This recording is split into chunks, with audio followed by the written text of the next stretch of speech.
بے شک جس نے ہم سب کو زندہ کیا، زندگی دی، اور وہی ہمیں موت دے گا، اور ہم نے لوٹ کر اپنے رب کی طرف جانا ہے۔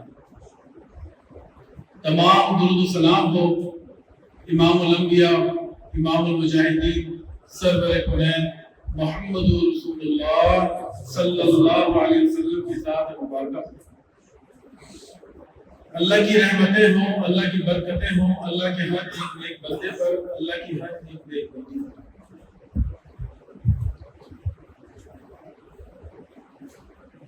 معاشرے کی بگڑتی ہوئی صورتحال پر عموماً میں کچھ نہ کچھ بیان کرنے کی کوشش کرتا ہوں۔ اللہ سے دعا ہے کہ اللہ تعالیٰ حق و سچ بیان کرنے کی اور ہمیں اس پر عمل کرنے کی توفیق عطا فرمائے۔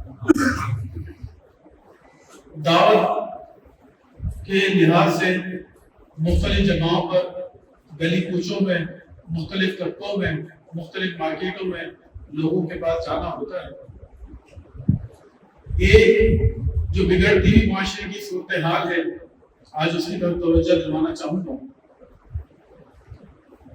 ہم نبی علیہ السلام کے ماننے والے ہیں، ان کی امتی ہیں، اللہ کے دین پر چلنے والے ہیں، مسلمان ہیں الحمدللہ، کلمہ پڑھ کر بھی اور عملاً بھی اللہ کے فضل سے ہم مسلمان ہیں۔ مگر جو ایک بگڑتی ہوئی صورتحال ہمیں نظر آتی ہے وہ لوگوں کا اخلاق ہے۔ معذرت کے ساتھ آج ہم اخلاق سے کہیں ایسا تو نہیں کہ انتہائی گرتے ہوئے نظر آ رہے ہیں۔ اخلاق کے اوپر اللہ کے نبی صلی اللہ علیہ وسلم نے کئی مرتبہ واضح و نصیحت کی۔ آج ہم کہتے ہیں کہ ہماری زبان پہ تاثیر نہیں، لوگ ہمارے قریب آ نہیں رہے، لوگ سدھر نہیں رہے، کہیں ایسی وجہ تو نہیں کہ ان سے پہلے مجھے اپنے آپ کی اصلاح کرنے کی ضرورت ہے، کہ میرا اخلاق اتنا سخت تو نہیں کہ لوگ اس سے کتراتے ہیں، کہیں میں ایسے الفاظ تو نہیں نکالتا اپنے منہ سے جو لوگوں کے دل میں فار کی طرح لگتے ہیں۔ انشاءاللہ آج کے جمعے میں ہم نے سوچنا بھی ہے۔ اللہ تعالیٰ نے قرآن میں تکبر کا کئی مرتبہ ذکر کیا۔ سوچو، فکر کرو۔ ہمارے استاد تھے، وہ کہتے تھے کہ رات کو سوتے وقت سوچو گے تو انسان کو سمجھ آتی ہے اتنے میں نے کیا کیا ہے۔ اللہ سبحانہ و تعالیٰ قرآن مجید میں فرماتے ہیں وَأَنَّكَ لَعَلَىٰ خُلِقٍ عَظِيمٍ، سورہ قلم۔ اما عائشہ رضی اللہ تعالیٰ عنہ سے پوچھا گیا کہ اللہ کے نبی کا اخلاق کیسا تھا، تو اما عائشہ نے فرمایا کہ تمہیں قرآن نہیں پڑھا۔ یہ جو قرآن ہے یہ اللہ تعالیٰ کا، یہ اللہ کے نبی کا کیا ہے؟ اخلاق ہے۔ اور یہ ایک آیت جو اس سب پر بھاری ہے کہ اللہ تعالیٰ فرما رہے ہیں کہ اے نبی ہم نے آپ کو مجھے اخلاق پر فائز کیا، بہترین اخلاق پر فائز کیا۔ پھر آگے عبداللہ بن عمر رضی اللہ تعالیٰ عنہ کی، عبداللہ بن عمر بن عاص رضی اللہ عنہ کی جو میں نے روایت بیان کی، اس کے اندر کچھ چیزوں کے نشان نہیں ہے، اس کو بھی سن کر آج ہم نے سوچنا ہے۔ فرمایا کہ رسول اللہ صلی اللہ علیہ وسلم نہ تو فحش گو تھے، نہ تکلف سے بات کیا کرتے تھے، نہ بد زبانی کیا کرتے تھے، اور آپ نے فرمایا کہ تم میں بہتر وہ شخص ہے جو تم میں اخلاق میں سب سے اچھا ہو۔ اب ہم آتے ہیں معاشرے کی طرف۔ جب ہم بات کرتے ہیں تو کوئی ایسی بات نہیں ہوتی جس میں برائی بیان نہیں کی جاتی۔ آفیسز اٹھا لیں، مارکیٹ اٹھا لیں، گیدرنگ اٹھا لیں، یونیورسٹیز اٹھا لیں، ایون میں کہتا ہوں ہم اپنے گھر کا ماحول اٹھا لیں، ایسی کون سی ہمارا وقت گزرتا ہے جب ہم گپ شپ لگاتے ہیں تو فحش بولی کرتے ہیں، بنا گالی کے نہ تو میری بات شروع ہوتی ہے اور نہ ہی گالی کے کہ بنا میری بات کا اختتام ہوتا ہے۔ یہ عمومی معاشرے کی صورت ہے۔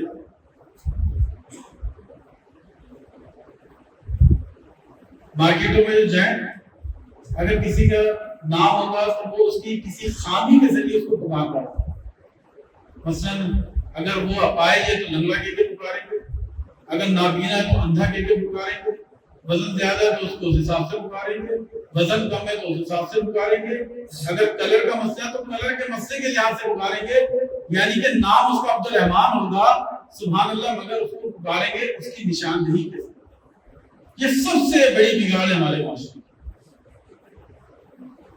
پھر اس کے بعد آپ اس کو بولے نماز پڑھ لیا کرو، کہاں پڑھو؟ روزہ رکھ لیا کرو، کہاں رکھ؟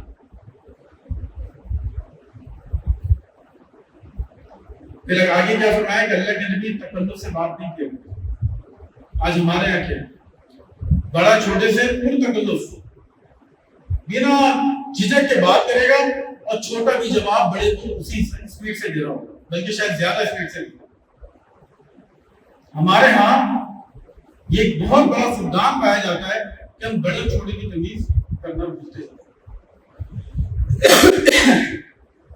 ہمارے بڑے کہتے ہیں رویے منتقل ہوتے ہیں، یہ رویہ منتقل ہوتا ہے. چھوٹا بڑے کو کرتے دیکھے گا تو چھوٹا بھی پھر بڑے کو دیکھ کے شیپ پکڑے گا، وہ اس سے 2 قدم آگے بڑھ کے گفتگو کرے گا. پھر کیا فرمایا کہ اللہ کے نبی بدزبانی نہیں کرتے. آج یہ بھی ہمارے معاشرے کا حصہ.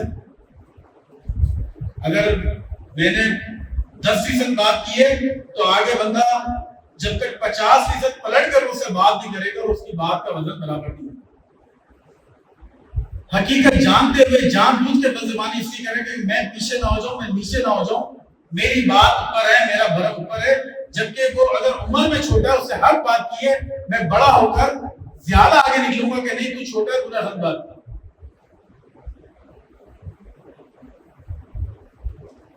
اللہ کے نبی کے بارے میں کیا فرمایا کہ آپ علیہ السلام نے فرمایا تم میں بہتر وہ شخص ہے جو تم میں اچھے اخلاق کا مالک ہے. اخلاق معاشرے میں اخلاق کی صورتحال ہے کہ سلام سے گئے، کوئی مخاطب کرنا ہو، بھائی بات سنیں، بھائی جان بات سنیں، السلام علیکم کہنا تو روایت ختم ہوتی جا رہی ہے، جبکہ یہ ہمارے دین کا حصہ ہے. ہم کمرے میں داخل ہوں گے تو سلام نہیں کریں گے، مسجد میں داخل ہوں گے سلام نہیں کریں گے، جہاں جائیں گے خاموشی سے بیٹھ جائیں گے، کسی کو پکاریں گے تو آواز دے دیں گے بس. نہیں میرے محترم بھائی، یہ اسلام ہے. اسلام تو بھائی چارگی کا نام ہے، محبت کا نام ہے. تو سلام کے بارے میں اللہ کے نبی نے کیا فرمایا کہ اگر 2 شخص چل رہے ایک ساتھ گھر سے نکلیں، راستے میں آڑ آ جائے، دیوار آ جائے، درخت آ جائے اور وہ جدا ہو جائے، اس کے بعد آگے جا کے پھر مل جائے، تو پھر کیا کریں دوسرے کو؟ سلام. تعجب کی بات تھی، گھر سے نکلے تھے، ساتھ ہی نکلے تھے، سیکنڈ کے لیے الگ ہوئے، اللہ کے لیے کیا کرو؟ سلام کرو. اس سے کیا ہوتا ہے؟ محبت بڑھتی ہے، سلامتی دعا دے رہے ہیں آپ. لیکن ہمارا شاید وقت کی کمی ہوگی، جدید دور میں داخل ہو. اللہ تعالیٰ ہمیں سمجھنے کی توفیق دے. آگے کیا فرمایا؟ جھوٹ ہمارے معاشرے کا ایک بڑا مسئلہ بنتا ہے. جھوٹ، اچھا جی جھوٹ، جگہ لینی ہو تو جھوٹ بول دیا جائے، مذاق کیا جائے تو بول دیا جائے یار مجھے مذاق کر رہا لیکن میں جھوٹ تھا. پیسے دبائے میں نہیں دے رہے، جھوٹ پر جھوٹ چلا جا رہا ہے، جھوٹ پہ جھوٹ چلا جا رہا ہے. اللہ نے فرمایا جو جس نے قرض جس سے لیا اور جو قرض دینے والا اگر وہ مہلت مانگ لے دینے والے سے اور دینے والا مہلت دے دے تو روزانہ اتنے ہی پیسوں کا اس کا صدقہ ہوگا. سچ بولے جائے گا تو وقت بھی مل جائے گا، جب جھوٹ بولا جائے گا تو پھر وقت نہیں ملے گا. گناہ کے ساتھ اگلی بار آپ کو قرض نہیں ملے گا. یہ ہمارے معاشرے کی سب سے زیادہ بگڑتی ہوئی صورتحال ہے اور مارکیٹ کے لوگ اس کو بہت بہتر انداز سے سمجھتے ہیں. ایک اور تہمت، گالیاں، یہ ہمارے معاشرے کا ایک حصہ بنتا ہے. تہمت کیسے لگتی ہے؟